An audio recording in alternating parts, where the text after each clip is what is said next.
Greetings and welcome into Ankh Plays. Thanks for joining me once again for eruption number 16 of our series that is concluding today, Rise of the Volkan, where we have explored Stellaris' Infernals Species pack in partial completion. Thanks for joining me today. And as you can see, going on in the background is somewhat of an epilogue, bit of footage from after the war. And what I'd like to do is I'd like to take a few minutes to discuss my thoughts about this expansion, this species pack, what I liked about it, what I don't like about it so far. I'll cover a few achievements that I managed to get in this run, and then a little bit of self-critiquing on playthrough mistakes that I think that I made, and also some things that I thought that went pretty well. And of course, for those of you who like to jump around in a video, I've included timestamps so you can skip to the different sections of this video if that is what you prefer. Enjoy! Okay, so let's kick this retrospective off with my thoughts on the Infernals Species pack. We'll start with the bad, and then we'll transition into the good. So the first thing that I'm going to go after here with the Infernal Species pack, specifically around the red giant origin, is the crystallized entropy. I think it's a little too easy to get. I was playing in a small galaxy, and I had so much of it, I couldn't do anything with it. I couldn't spend it fast enough. So the entropy, I think, could probably be balanced down just a little bit, especially if you're on a larger galaxy where you control more of the space. I can see how you would effectively never run out of crystallized entropy. So it seems like the crystallized entropy gathering is just a little bit overtuned. Staying on that theme, I think that the entropy conduits, the little automated ships that go out and ignite stars, turning them into red giants, especially specifically during the galactic hyperthermia, those are a little bit too powerful. At least on the difficulty level that I was playing on, they seemed to cause some pretty serious problems for invading marauders or for any of the AI just trying to move their fleets around. And instead of just, a few ships being able to knock them out, they actually seemed like they needed to send specific dedicated fleets to knock them out. And then going through several of them at once meant that the AI fleet kind of debilitated after a while. One of the other things for galactic hyperthermia that I thought was cool, the concept is very cool to me. I like the idea of the hold the center. But as you can see, if you've watched any of the last episodes for this playthrough, there wasn't a lot of charging towards the center, at least not to the degree that I expected. It felt like a few fleets kind of made their way tentatively towards the center 6 systems, but never really actually made it there and never attacked with a purpose.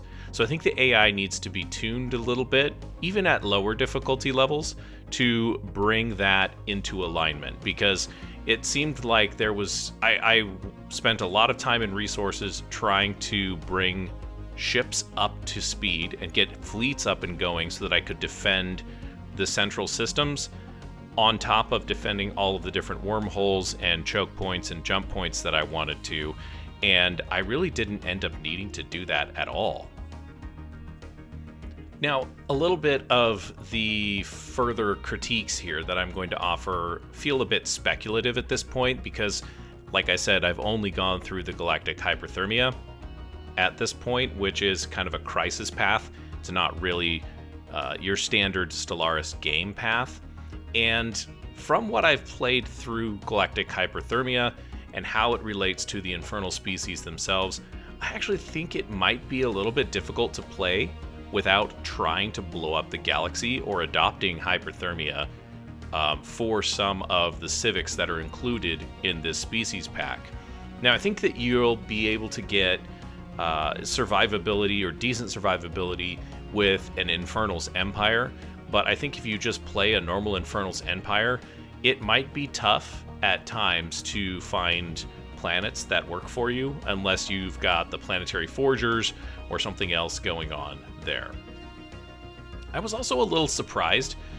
The implication was, and it was very clear, but the implication was that we were going to wipe out the galaxy by completing the galactic hyperthermia. And I didn't realize it because I really wasn't paying too much attention to my diplomacy, but you're probably watching the ensuing death of the remaining Thermophiles that were still around after the galaxy went kaboom. And I wasn't quite expecting this. I knew that we had the Magmorian Accord that was sitting there, and that they were Thermophiles, but I didn't catch that there was a few other species that were also part of this this playthrough that were also Thermophiles. And so, as such, we blew away a lot of territory. All of the non-infernal species are gone, of course, including the Fallen Empire, but there was a lot more Infernals than I thought were on this map initially. I also struggled, and I'll mention this in the playthrough mistakes as well, but I struggled to balance unity in this playthrough. I'm pretty sure, but it wasn't immediately clear to me that how to get unity with Infernals. And after doing a little bit of reading, I noticed that miners provide unity, which is kind of a strange thing. It wasn't what I expected. So if you're playing the Infernal Species pack, or you're playing any of the Civics or Origins or anything like that, using them, make sure to pay very close attention to the jobs and what they give you. This species pack is, in my opinion, pretty bespoke, and so you're not going to be finding straightforward mechanics. There's a lot of things that get rolled into other things or changed around, and that's, because of the uniqueness of this species. So while it's a critical part or a bad part for me, because as a new player I'm still kind of learning things, it's definitely not a fair critique in my perspective if you are very well versed in Stellaris. Now, the last thing that I'll point out, and I don't know that if this was introduced in the species pack, but it sure seems like it is, there is a nasty ship design bug with auto upgrading, and that drove me crazy. If you've watched the entire series, you've probably seen me complain about this many, many times. I don't know what it is that is keeping some of my ships on auto upgrade and keeping other templates off of auto upgrade, but there is a very specific reason why I don't have auto upgrade on. That reason is because you don't always need the best reactor. You don't always need the best this or the best that, especially in the reactor business, because your ship might not need that much power. And while it is a relatively small increase, those small increases in alloys, or in this case crystallized entropy, really build up over time. And so one of the things that was frustrating for me for that was that I would come back in after saving a game, returning to do another eruption, and all of a sudden I would have ships that were upgrading automatically, and then it would be confusing for the fleets that I had wandering around, because do I really need to upgrade these ships? I didn't really want to dig through each and every individual ship or each set of ships to find out which reactor they were running. It just felt like, well, this is the money, or the alloys in this case, has been spent.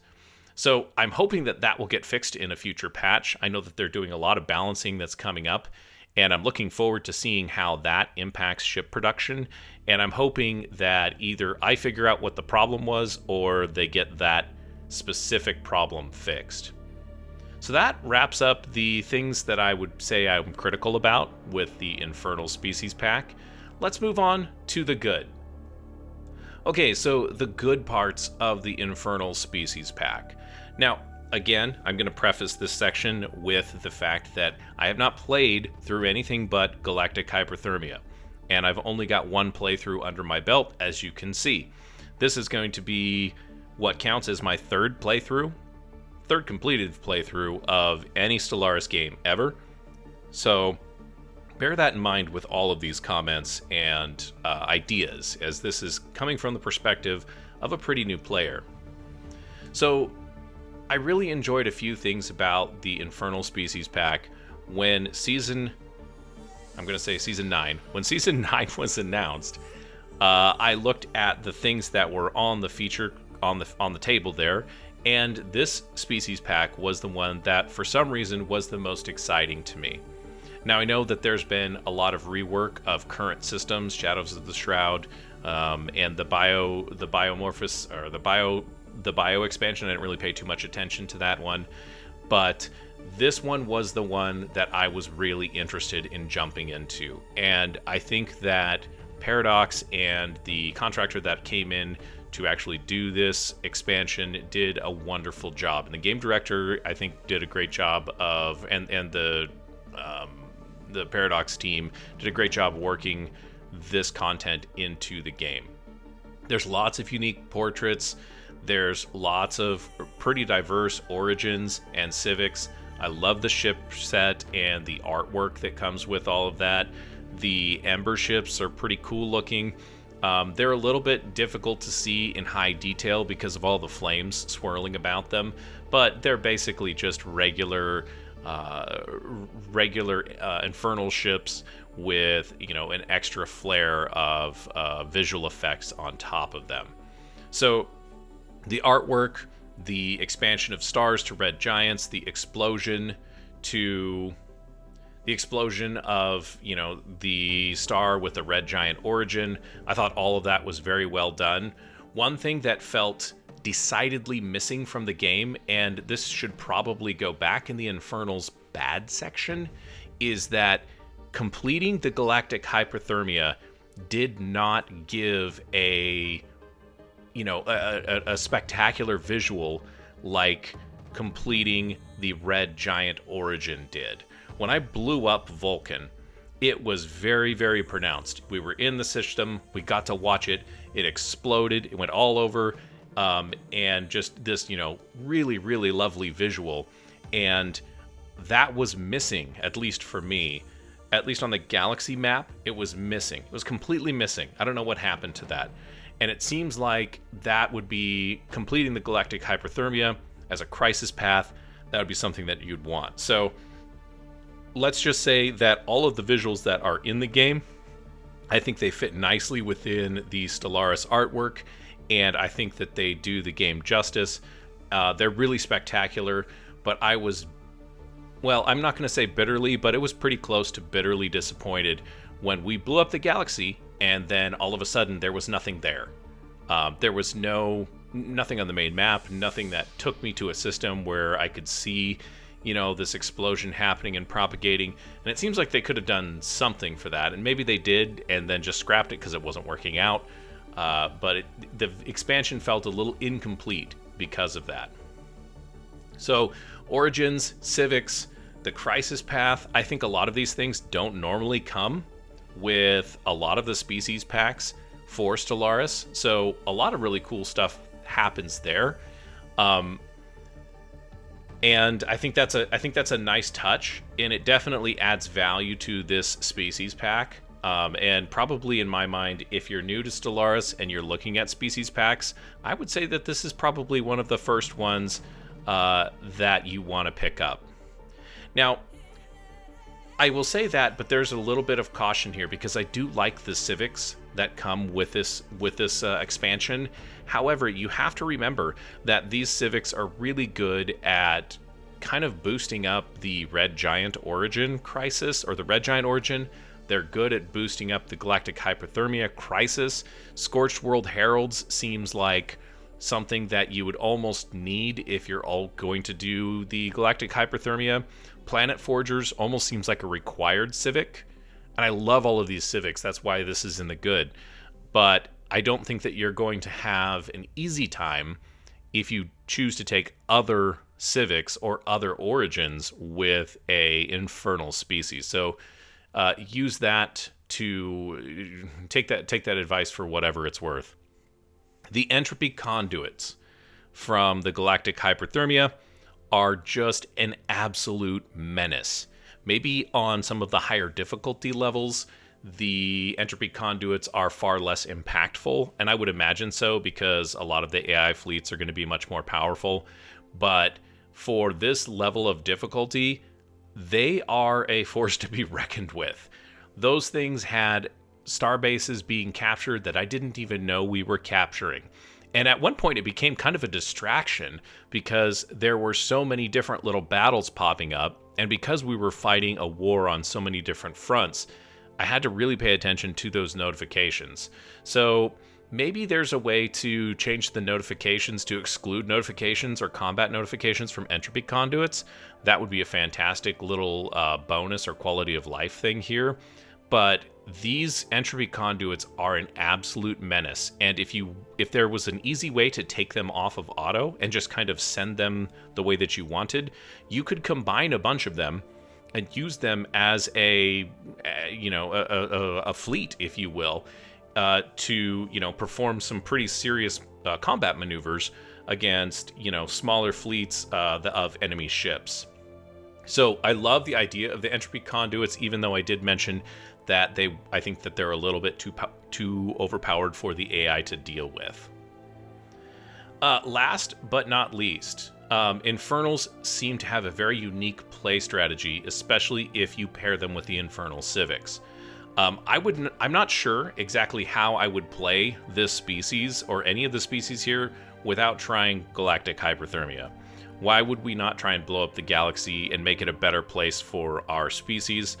Well, it's kind of a tough thing. I guess there's certainly folks that have done those playthroughs, and so it's just, a very foreign concept because I started off with, playing through with the hyperthermia origin, or not origin, but the hyperthermia crisis to become that crisis. So I think that, like, some of them, specifically Planet Forgers, you can get away with. It almost feels like a required civic for our friends in the Infernals world, the Thermophiles. But, if you wanted to play a more peaceful Infernal species, I think you certainly could. It would just be a little bit more challenging. So that's it for the good. And let's move on to our game achievements. So for the Rise of the Volkan playthrough, I captured a few achievements that I thought were pretty cool.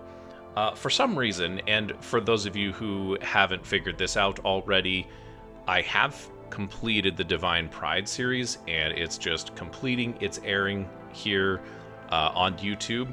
But all of those episodes are completed and recorded. They were recorded before the Stellaris, before the Infernal Pack came out.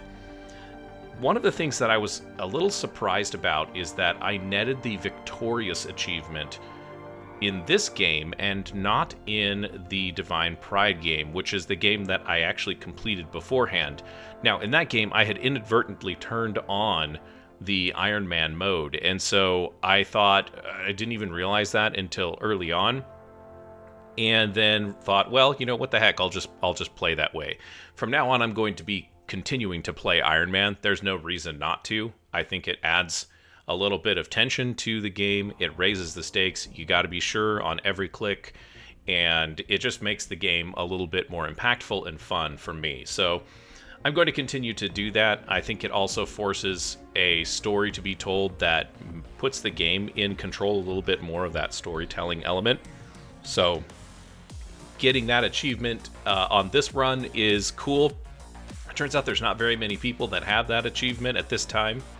And then, of course, Galactic Firestorm. I don't think that there's a lot of people that are actively pursuing this crisis path just yet. If I'm honest, I think it probably seems like one of the easier crisis paths that you can take. So Galactic Firestorm is going to be an achievement that I think a lot of people will probably pursue and go after. One thing that I was a little surprised about is Blazing Domain. So terraforming 100 stars to red giants before the Galactic Firestorm victory. This seemed like a very, very easy achievement to get. Once again, I was on a small galaxy and had no problem obtaining this terraforming piece. Now, I will say this as a slight caveat and adjustment to that. It seems a little bit easy to me, but I will recognize that I did take a little bit of extra time to get through the Crisis 4 and Crisis 5 steps of this particular playthrough. So there was a lot of time for the entropy conduits to get out there and to really mess up some stars for my neighbors, and they certainly did so. Somehow, and I don't remember when this happened, but I gained the Wormageddon achievement, which is to destroy a void worm nest. I remember sending some ships, I think it was a group of corvettes, into a system that had a void worm nest in it, but I don't remember them being able to actually clear it out. In fact, that might have been their last little death throw battle as well. But for some reason, I did manage to get it. Now, a little bit more on the easier to obtain side is the cosmic confetti. Watch your red giant star blow up. I thought this was such a cool visual, and I really enjoyed watching it. When I saw it on the dev diaries when they were doing doing their expose on some of the new content, and watched them do it, I was like, I want to try that. That looks like so much fun. Because you can actually, if you don't know, you can actually pull that event back a little bit and make it so that you don't blow up your star. But I chose to go ahead and do it and deal with the consequences afterwards, just for that stunning visual. So that wraps up the achievement section of this portion of the video. One thing that I think maybe people might be asking is, would you buy this expansion or not? And the answer for me is yes. I think I mentioned earlier that if you are new to Stellaris or you don't have all of the content, this might not be the first expansion piece or even the 5th expansion pack that you go after. I think there are a lot better expansions to go after if you don't have some of the basic pieces before you go after any of the species packs. What I will say, though, is that I think that this is probably one of the best species packs as far as bang for your buck. You get a lot of civics, you get 2 new cool origins, and you get a crisis path, and I don't think any of the other species paths or species packs offer that. So what I mean by that is that if you've got all of the rest of the content that you're interested in and you're looking at species packs and maybe shopping around to add some more weird aliens to your collection or that can appear in your games, the Infernal Species pack seems like a great bargain, and it's pretty reasonably priced. You can probably get it on sale in Steam if you wait for the right time, and it's worth a look for sure. So the next section of this video, and the next thing that I'd like to talk about, is the Rise of the Volkan playthrough itself, and the mistakes that I think that I made, and then of course the things that I really liked that I thought went well through this playthrough. So we'll start with the mistakes. Stellaris is a very challenging game because of all of the varied mechanics and kind of deep level of strategy that you can engage in. And you can kind of plod through the game for the most part and ignore things as long as you keep your basic resources and your economy going. However, if you're going to start spending time playing with some of the more unique species, such as the Infernals, you're going to run into some very interesting changes or idiosyncrasies that the game offers that you may or may not be aware of. For me personally, I think one of the biggest mistakes that I made is that I didn't realize early on that miners were helping me produce Unity in a seemingly significant way. Now, the thing that I thought was weird about this is that I don't know why I missed it. I should have read through everything. In fact, I did read through everything, but it just takes so long. And I don't retain that type of information if I kind of blast through it. I'd have to read it several times. And as you all probably already know, experience is the best teacher. So if I'm going to go ahead and do another Infernals playthrough, probably what will happen is I will be a lot more strategic about how things get set up. Now, why did we have so many minerals from our playthrough here? Well, it was because we just had an enormous amount of minerals after the Red Giant event completed in our home system. There was like over 100 minerals, and that's a great basis to build your economy. when you don't have workers. But that's the second thing, is that I had almost no workers on any of my colonies, and I had a very few number of colonies. So you kind of don't have a good chance to grow very quickly, even though the Saurians were supposed to grow quickly. With the red giant blowing up, it made it difficult to kind of repair that early game damage to our population, which was unfortunate. But then after that, I built my colonies up in such a way that we basically went hard on specialists from the get-go. And I think the way that the pops work in Stellaris is that they're going to migrate to the highest level job that they can find. So if there's not all the elite jobs are filled, then folks from the specialists will go up to grab those elite jobs. So we had so many specialist jobs building out that we had almost no time or almost no workers. And one of the things that I think, like looking back, the mistake that I made was adding the thermotechnic forums. This is the replacement for the food district in all of your colonies. Those thermotechnic forums are immensely valuable, but they basically take what would amount to a third of your workers and move them from a third of your pop that's in the worker category and move them up into the specialist category. So if you build out your thermotechnic forums and you build out your other two districts in the urban districts, your other two specializations in the urban districts, you have to have a fairly sizable population before you can actually start having workers in some of those jobs. So in future playthroughs, one of the things that I'd like to try and remember to do is to make sure to build up those workers and then keep those workers going, so which means a slower expansion on some of the specialist jobs as you begin to introduce those. So that was kind of a big amalgamation there of a few different things that I noticed about this. I really tanked the Unity production of this game after adding a whole bunch of admirals towards the end in what amounted to not really a need to hold the center. So in this case, I probably could drop some of those admirals, and maybe I actually have in the playthrough that you're watching behind the scenes here. Now, I don't think I settled enough colonies, even on bad worlds, to vulcanize them. This probably contributed to our low growth factor as well. It's really important to get as many colonies out as possible on worlds that you think you can defend.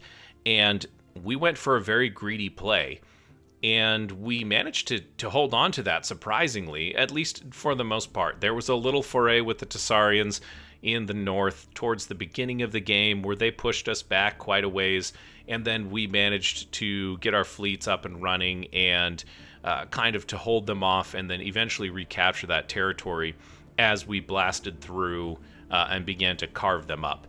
But that wasn't until, I would say, probably mid-game when that happened. The rest of the greedy play, there wasn't a lot of volcanic worlds that we could find, except for, really remote worlds that would be cut off, I think, from the Weimar Drift, just the systems there above the Weimar Drift. We wouldn't have been able to get to those colonies again, and so I was playing probably a little bit more cautious than I should have. What I really should have done is I should have gone after settling all of the worlds that we had and then building up our volcanic forges on each one of them so that we got maximum habitability, and then we could build the colonies out. But I didn't do that, and I probably suffered from a population perspective, which probably affected my economy and, Unity production and everything like that as a chain reaction. So it seems to me like getting those early colonies is really, really important. Now, I did discover that the Firestorm orbital bombardment technique was very, very useful. This was super cool. I really enjoyed, looking at or learning more about the orbital bombarding, but there was a few mistakes that I think that I made here. First and foremost, I wasn't orbitally bombarding when I should have. And then secondly, towards the later part of the game, I wasn't orbitally bombarding and then combining that with armies. To build armies, you typically need lots of minerals, and I was kind of hoping to find some type of specialized army of, better fighters than just our standard army through technology or a rift, and we never got to rifts, but what am I looking for? Anomalies that would have given us access to a new type of army that would have given us an edge, specifically against the Omnians and the Tessarians. Both of those sets of colonies did very, very well against armies. The Tessarians, we got, I think, a couple of colonies, and then the last one we were repelled with a pretty massive force. And so I kind of think that one of my mistakes here is that you need to use orbital bombardment and then land your armies once the planet has been softened up. And it sounds like maybe on the roadmap they're going to be doing a little bit more with ground invasions in the future, which I think will be interesting, but it might provide too much of a level of detail for that. One of the things that I thought also was a mistake is I didn't automatically switch all of my fleets over to Firestorm orbital bombardment. So there was a couple of times where no ships were orbitally bombarding because one fleet didn't have that set. And I didn't realize that you actually have to have all of your fleets that are orbitally bombarding a planet or a colony. They all have to share the same orbital bombardment mode. It seems like there might be an opportunity to put something into the game where one fleet can kind of direct the others to do that, and or maybe the fleets and ships should be smart enough to just kind of do what their friends are doing if they're in the same system and they're supposed to be orbitally bombarding a colony. So that was something that it kind of felt like a mistake to me. It certainly bogged our fleets down. I've also read a lot online now that you should be doing orbital bombardment with corvettes because they're cheaper.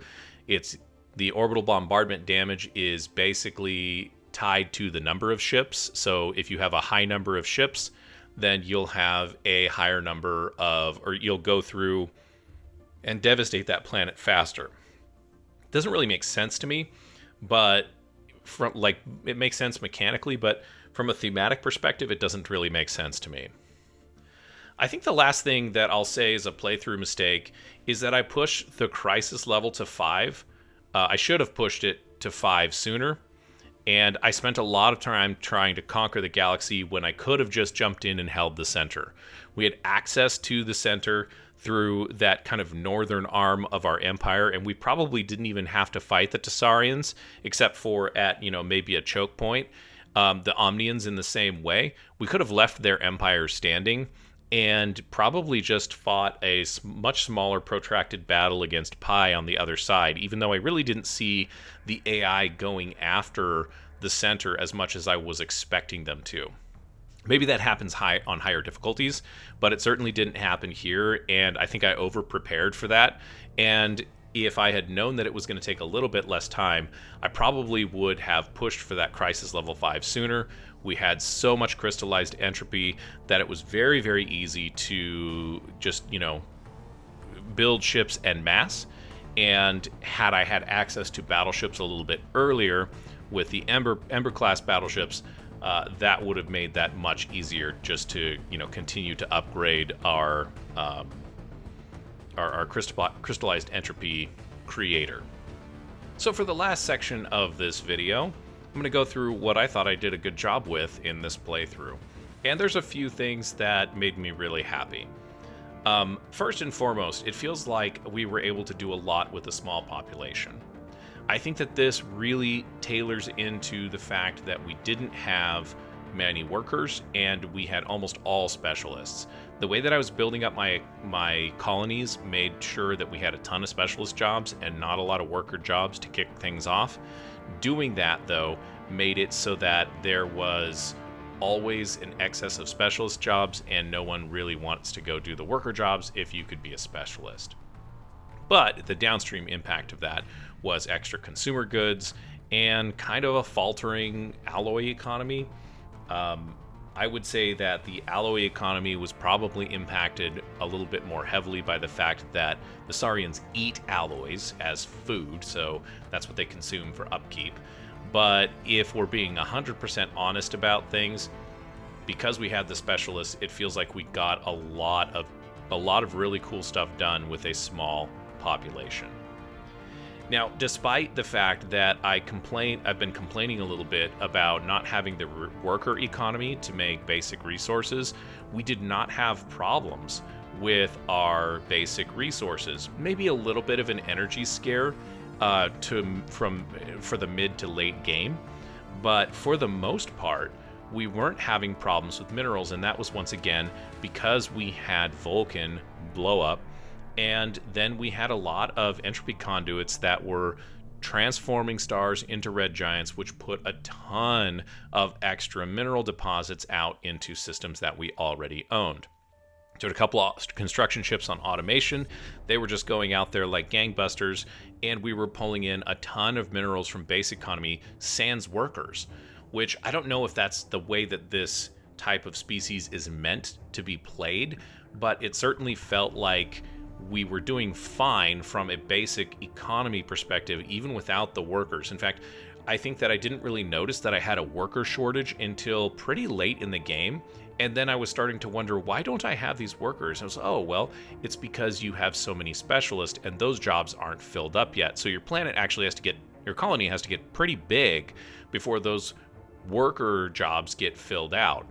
So I would probably build my colonies a little bit slower, but also there's not as strong of a need for specifically the minerals in this type of playthrough because you're going to get so many mineral deposits that are just passively collected by mining stations. Now, if you start losing the risk there, the downside is, at least in my mind, is that if you start losing territory, then you are going to be in a world of hurt when you're running out of minerals because you don't have those workers to work those mining jobs on your colonies and you're relying on your mining stations.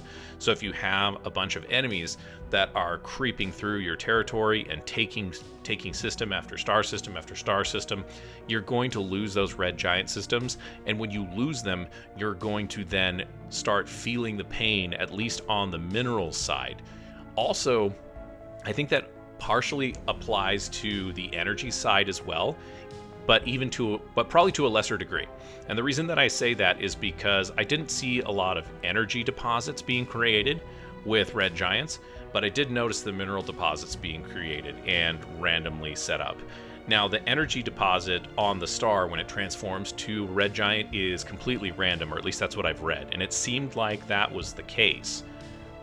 I think maybe I rolled poorly, because I found myself wanting to send what few workers I did have into the energy sectors on my colonies so that we could maintain the energy needs or the energy supply that we had for, the absolutely massive ship set that we were pushing around the galaxy.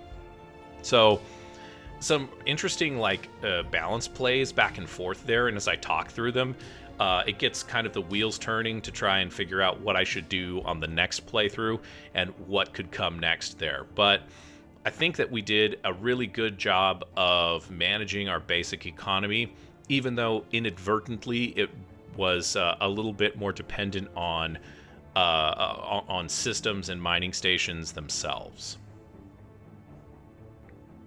Okay, so one of the things that I thought was really cool, and this will stand out for a long time, I don't know why it took me so long to realize this, but once the Volkan Directive abandoned the Omnian campaign, there was a point where we said, you know what, we're going to stop trying to extinguish Omnian colonies. There's a lot of risk in this with some of their deep space citadels, and we ended up losing, I think, 20 cruisers on one engagement, which was just obscene. Well, in that case, one of the things that I think one of the things that I really liked about how that worked was that when we abandoned that campaign and just said, you know what, we're going to hold the one system that has the wormhole, and we're going to let the Omnians do whatever they want. They started kind of walking back through their territory, recapturing a lot of those systems, but it just happened to be at an opportune moment where we were over our limit on star bases, and we wanted to make sure that our six central systems were defensed up, where they had, a full-on star base with good defenses and a citadel and, the works. So it made sense to anything that wasn't going to give us fleet power to start with, to just decommission, to downgrade it, to bring it out of commission.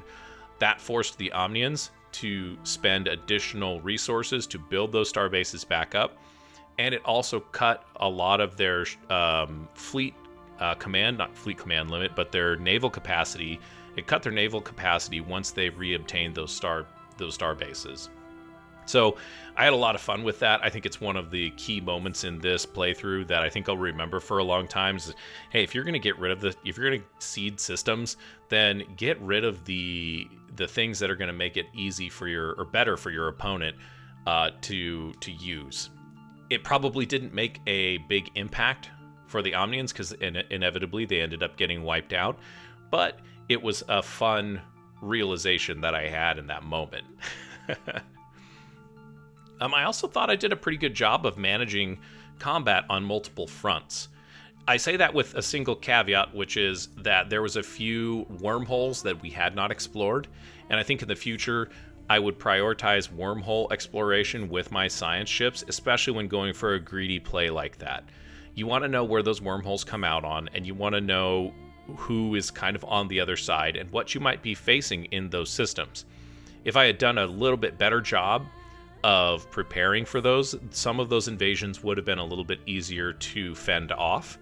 But I think we did the best that we could, and we had probably 4 or 5 different fronts that we had to keep an eye on simultaneously from about mid-late to late game, for sure, without having any major breakthroughs aside from the 5th on Iriga, which happened kind of early on, and then of course the wormhole incursions. But managing the combat, even though there was a challenge with the entropy conduits kind of kicking off lots of combat notifications and then getting squelched by a medium-sized fleet moving through, I think that I did a pretty good job managing all of those different combat fronts and keeping the right units in the right places to defend the Volkan Directive. Also, I really enjoyed using the espionage to find the Tessarians' weakness and then try to exploit it. Now, we weren't able to exploit it as much as I would have liked to, but one of the things that we had already built up with our ships was that we were kind of going for a long-range kiting artillery carrier type of engagement, and the Tessarian ships were really built for up-close and personal encounters that were just going to absolutely destroy our armor. So it made it critical, or made it very clear that it was critical we stay at a distance from them. That did impact some of my decisions on where to send fleets, especially from star system to star system, knowing that maybe the jump lanes were going to be a little bit too close. We got surprised a couple of times with the Omnians, but I don't think that they had the same type of short-range weaponry that the Tessarians had really emphasized, so it was a little bit safer from that perspective. I will say, though, that it was cool to see espionage working in that regard, even though it took me a few eruptions to figure out exactly how to get all of that information.